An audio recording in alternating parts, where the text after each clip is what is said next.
Merhaba arkadaşlar, di video kali ini kita akan membahas mengenai imbuhan la, le, atau ile yang berarti dengan. Misalnya, benimle dengan saya, seninle dengan kamu, onunla dengan dia, bizimle dengan kita, sizinle dengan kalian, dan onlarla dengan mereka. Pasti pertanyaan yang sama akan selalu muncul, kapan sih kita menggunakan la, kapan kita menggunakan le.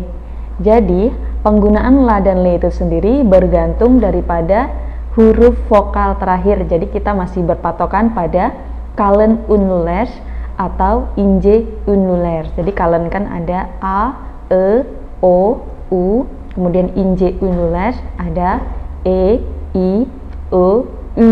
Untuk kalen unluler kita menggunakan la, untuk vokal inje kita menggunakan le. Lalu bagaimana dengan ile? Penggunaan ile sama dengan la dan le, namun terpisah daripada kata bendanya. Misalnya, yang tadinya benimle, ketika ingin menggunakan ile menjadi benim ile. Atau misalkan awalnya onunla, ketika ingin menggunakan ile menjadi onun ile. Nah, jadi ile ini akan tetap menjadi ile, bukan lagi ila atau yang lainnya, karena dia merupakan satu kata yang berdiri sendiri. Misalkan lagi araba ile dengan mobil, otobus ile dengan bus misalnya, atau anem ile dengan ibuku. Jadi akan selalu menjadi ile, bukan lagi ila atau yang lainnya. Selanjutnya saya akan memberikan contoh bagaimana sih penggunaan la, le, atau ile itu sendiri dalam satu kalimat. Kita akan mulai dari benimle atau denganku. Biasanya ini diucapkan oleh seorang laki-laki yang ingin menjalin hubungan serius dengan salah satu wanita. Mohon maaf, salah satu berarti ada banyak. Dengan wanita idamannya. Misalnya, benimle evlenir misin? Will you marry me? Maukah kau menikah denganku? Benimle evlenir misin? Maukah kau menikah denganku? Contoh yang kedua, kita menggunakan seninle, denganmu. Misalnya, dengan menjawab pertanyaan yang tadi, si wanitanya bisa bilang, seninle evlenmek istemiyorum. Saya nggak mau nikah sama kamu. Saya tidak mau menikah denganmu. Zengin değilsin. Kamu nggak kaya. Yakışıklı değilsin. Kamu nggak ganteng. Zeki değilsin. Kamu nggak pintar. Çalışkan değilsin. Kamu juga nggak rajin. Seninle evlenmek istemiyorum. Aku nggak mau nikah sama kamu. Yang selanjutnya adalah onunla, dengan dia. Bisa kita lanjutkan misalnya, onunla evlenmek istiyorum. Aku ingin menikah dengannya. Onunla evlenmek istiyorum. Aku ingin menikah dengannya. Next ada bizimle, dengan kami. Misalnya, bizimle sinemaya gelmek ister misin? Maukah kamu datang ke bioskop dengan kami? Bizimle sinemaya gelmek ister misin? Maukah kamu datang ke bioskop bersama kami? Selanjutnya adalah sizinle, dengan kalian. Sizinle Türkiye'ye gitmek istiyor. Sizinle Türkiye'ye gitmek istiyor. Dia ingin pergi ke Turki dengan kalian. Next ada onlarla, dengan mereka. Misalnya, onlarla akşam yemeğine nereye gideceksin?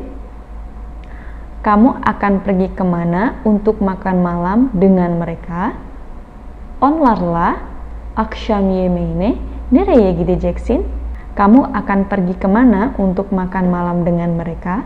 Nah, selain itu, imbuhan la, le, atau ile ini dapat digunakan juga untuk kata benda lain, misalnya mobil, atau misalnya ibu, ayah, dan lain-lain. Sebagai contoh, annemle pazara gidiyoruz. Annemle pazara gidiyoruz. Kami pergi ke pasar dengan ibuku. Kami pergi ke pasar dengan ibuku. Atau bentuk lainnya, anem ile pazara gidiyoruz. Sama aja. Mau menggunakan imbuhan la yang menjadi satu kata dengan kata bendanya, atau mau menggunakan ile yang menjadi satu kata yang berdiri sendiri, itu tidak apa-apa, sama aja. Anem le, anem ile. Contoh lainnya misalnya araba atau mobil. Arabayla, araba ile. Arabayla, araba ile. Di sini ada huruf Y. Kita bisa sebut huruf Y ini sebagai huruf penyangga karena di kata araba huruf yang terakhirnya adalah vokal, sehingga kita memerlukan huruf penyangga atau bridge atau huruf penjembatan, sehingga bentukannya menjadi arabayla atau araba ile dengan mobil. Contohnya, araba ile işe gidiyorum. Saya pergi kerja dengan mobil. Contoh lain misalnya, otobüsle okula gidiyorum. Saya pergi ke sekolah dengan bus. Otobüs ile okula gidiyorum. Saya pergi ke sekolah dengan bus. Jadi dari sini sudah sangat jelas bahwa imbuhan la atau le itu sama dengan ile. Hanya saja jika la atau le itu adalah sufiks atau imbuhan yang menempel pada kata bendanya, sedangkan ile yang berarti juga dengan, namun dia berdiri sendiri menjadi satu kata. Semoga apa yang saya jelaskan dapat mudah dipahami oleh teman-teman. Jangan lupa subscribe, like, dan juga komen. Guru Syurus!